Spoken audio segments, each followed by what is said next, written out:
Mga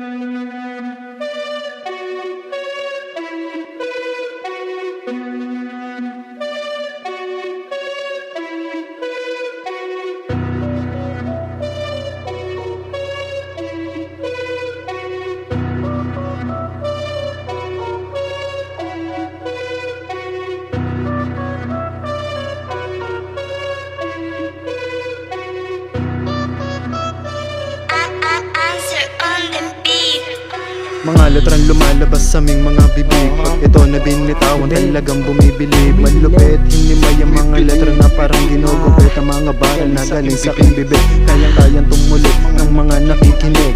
Pitik ng aking dila sa inyo kung malabig. Malupit ang mga bara kasi di na makulit. Kasama mga tropa tumatambay ang lapaap. Patunay lang na di kami basta nagpapatapak. Mataas ang arising taas ang aming amat. Di kayang bumaba pag kami na ang nakayabat. Dito sa aming hood dapat meron ka rin ng mga hawak kong off-mat. Sila ang gumigeto pag ako ang gumigeto. Rektado naman sa kanto mga tropa ko. Sila hindi ako inaano, kaya ganito kaisipan ng kamalayan ko.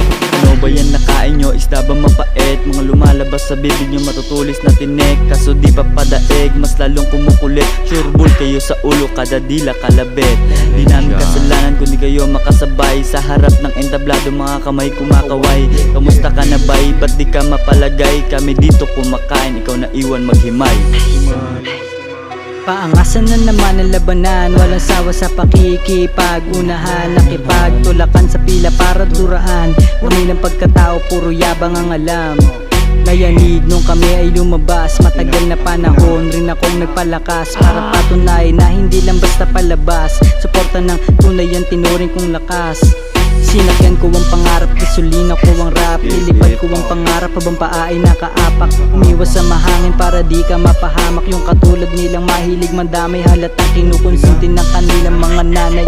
Sa ugaling barumbado kahit lang mapapala. Diskarte raw agad kapag may kontak na bakla. Umuporma pa si Utoy, galing naman sa Tiyupapa. Yung trabaho daming reklamo pag nakalyuhan paa.